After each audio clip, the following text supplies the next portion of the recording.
Salut les potos, on va faire ensemble la revue du film de Demon Slayer, l'Arc des Forgerons. Je sais même pas si je dois l'appeler un film en fait, parce que franchement, c'est plus une arnaque un film. En fait, c'est vraiment une arnaque. Moi, c'est la plus grosse arnaque animée qui m'est donnée de voir depuis genre très longtemps. Genre très très très longtemps. Ce film, c'est une fraude. Je ne parle pas par rapport au contenu, mais je parle par rapport à la manière à laquelle ça a été apporté en fait.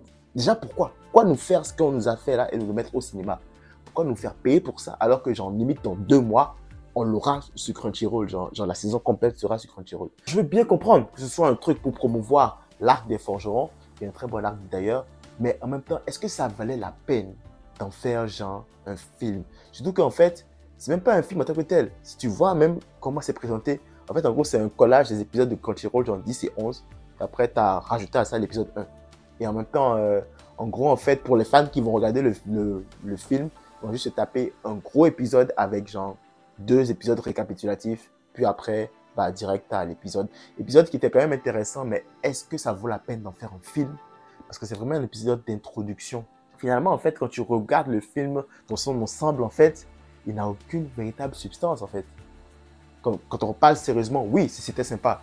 Mais est-ce que ça valait la peine, honnêtement, de le mettre au cinéma? Ça, j'en doute fortement. J'en doute fortement. Je pense qu'il y avait mieux à faire.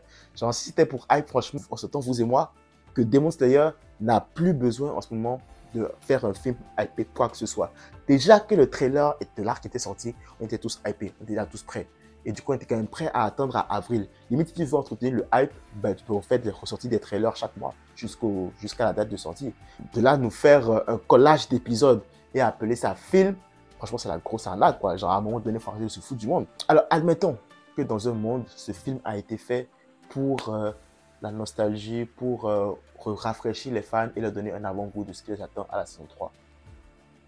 Limite, quand tu le fais, tu fais pas un collage d'épisodes, là, limite, c'était vraiment dégueulasse. Alors oui, c'était quand même sympa, le flashback, les flashbacks des précédents arcs et tout, juste pour resituer dans l'histoire. Ça permettait à ceux qui n'ont jamais vu Demon Slayer et qui vont voir le film pour des raisons X et Y, de pouvoir se mettre dans le bain, tu vois. Ça c'était cool.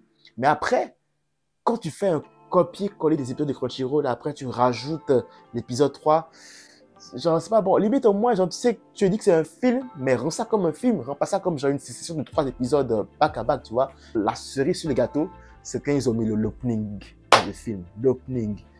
Genre, à quel moment tu fous l'opening dans le film? Genre, pourquoi? Pourquoi? Alors, oui, j'adore l'opening. L'opening est vraiment magnifique, ce banger. Mais est-ce que ça a vraiment sa place là? Est-ce que l'opening a sa place dans un film? Et limite, genre, tu sais, tu as des techniques de montage. C'est pas ça qui manque. Tu peux facilement faire un montage des épisodes et en faire un film. C'est pas compliqué, c'est pas sorcier pour eux. Donc, ils ont dit, allez, prenez ça, mangez-le. Limite, je regardais, j'étais dégoûté. Genre, en plus, la salle était remplie. Et je me disais, attends, donc nous tous là, on s'est fait douiller, mais littéralement. Alors, je ne sais pas si ça a été dit que c'était un récapitulatif des épisodes 10 et 11. Perso, moi, je le savais, je ne sais plus trop comment. Je ne sais pas si c'était à cause de spoiler ou quoi que ce soit. Et puis, même à ça encore, si on revient à la source même, est-ce que c'était nécessaire? Autant le train de l'infini était nécessaire, parce que là, en fait, c'était carrément un arc complet. Tu adaptes en film. Tu avais toutes les raisons du monde de le sortir en film. Et c'était magnifique, c'était beau, le train de l'infini. Parce que carrément, tu avais une histoire qui était racontée du début à la fin. Mais là, dans ce film-là, en fait, on passe d'une histoire à une autre. On passe vraiment de la fin de l'histoire à une autre. Alors, je ne sais pas pourquoi ils l'ont fait, je ne sais vraiment pas pourquoi, je ne sais pas ce qui lui a pris par la tête de le faire, mais franchement, c'était pas du tout une bonne idée. Ouais, ça a quand même fait pas mal de cash en vrai, ça c'est sûr, mais en même temps, gars, sérieux? Genre, j'essaie de chercher en fait à quel moment où est-ce que c'est valide de faire un truc comme ça et d'appeler ça film. À quel moment donné est-ce qu'ils ont une raison de le faire? J'en trouve pas. Si vous avez des raisons, laissez-moi savoir dans les commentaires. Genre, je serais vraiment super intéressé de savoir. Mais bon, assez gueulé. On va quand même revenir vite fait sur l'épisode 1. Déjà l'épisode même en lui-même, c'est un épisode d'introduction. Et le mettre dans un film, tu vois, il n'y a vraiment pas de substance. Alors, le seul moment où tu es vraiment accroché, c'est quand tu regardes la fin de la saison 2 dans le film. Et là, c'est juste pour te rappeler. Et puis, pour ceux qui n'ont jamais regardé la série, ben, ça fait plaisir à voir niveau animation et tout. C'est cool de voir de la bataille et tout.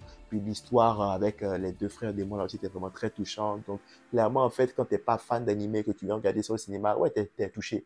Mais après ça, quand tu regardes la suite, limite, tu as une introduction à ce qui va se passer, mais est-ce que ça t'intéresse plus que ça? Déjà, direct, en fait, l'épisode, ils ont commencé avec du lourd. Et ça, c'est vraiment bien. Ils ont commencé avec du lourd, ils ont commencé avec la rencontre entre les démons, les lunes supérieures. Ouais, ils ont commencé avec les démons supérieurs. Et ça, c'est une rencontre vraiment, ça, j'adore. J'ai vraiment adoré cette rencontre-là. En mode, tu sentais la tension. Genre, tu sais, tu vois le genre, tu vois le sort de réunion sommaire des gars ultra puissants qui ne s'apprécient pas. Et au moindre faux geste là, genre, un but l'autre, carrément. Et donc là, il y avait cette petite embrouille là, entre Akaza et puis l'autre démon là, j'ai oublié comment il s'appelle, Dommage, je pense. Et enfin, j'ai pu voir la première lune, enfin adaptée en animé. Le choix de la voix était magnifique et comment il les a calmés un à un. Cette scène-là, la scène des retrouvailles avec la colère de Muzan, cette scène-là, en fait, te permet de te mettre en condition pour ces méchants-là. Cette scène-là te permet, en fait, de te dire, ah ouais, ces gars-là, quand même, ils en jettent. Genre, c'est des méchants. C'est des méchants et en fait, ils sont de l'allure. Genre, ils sont crédibles, tu vois, comme méchants. Tu te dis, ouais, ça y est. Donc là, maintenant, du long, ça commence. Puis après, pendant tout le reste de l'épisode, t'as Tanjiro qui essaie de récupérer. T'as les petites blagues avec Inosuke et tout. Ah ouais, j'ai bien aimé le one-man show du pourfendeur de classe de seconde classe là. Il nous a fait quand même un assez drôle one-man show en mode il parlait tout seul, il faisait limite un spectacle de stand-up, c'était vraiment drôle à mourir. Mais à part ça, on nous introduit le village des forgerons, on nous introduit un peu l'histoire, on nous montre un peu aussi la pilier fan service là, j'oublie tout simplement la pilier de l'amour là. Donc, oui, il y a eu beaucoup de blagues qui ont été faites sur elle dans l'animé, et puis c'était quand même cool. C'était bonne ambiance, ça faisait rire. Ah oui, il y a aussi eu l'introduction du frère du pilier du vent. Il y a un personnage qui est un personnage que j'apprécie vraiment. Épisode sympa, mais est-ce que c'est assez pour en faire un film? Non. Je pense que déjà, l'animé en lui-même a une réputation qui permet que, en postant juste un trailer une fois par mois, tu hype passer les fans déjà pour le début en avril. Je ne voyais vraiment pas le but de faire un film en février alors que tu as ta saison qui sort en avril et que les gens sont déjà assez hype pour attendre en avril, quoi. Alors, est-ce que c'est un acte justifié ou non? À mon avis, non. Il n'y a aucune raison. Il n'y a aucune raison, mais alors là, aucune raison pour que ce soit justifié d'avoir fait un truc comme ça. Non. C'est vrai, hein, ça a été une très, très, très, très grosse arnaque. Mais si on relativise, il y a eu pire, hein. Il y a eu Ant-Man 3 quand même. Voilà, c'est tout cette petite revue de l'épisode, je vais l'appeler épisode spécial de Demon Slayer en route vers le village des forgerons. Si tu as aimé la vidéo, n'hésite pas à liker, laisser un commentaire, ça fait toujours plaisir. Si tu n'es pas encore abonné, abonne-toi, ça fait encore plus plaisir. Max de like, max de partage. On se retrouve très vite pour de nouvelles vidéos. Prenez soin de vous et de vos proches. Que la force accompagne.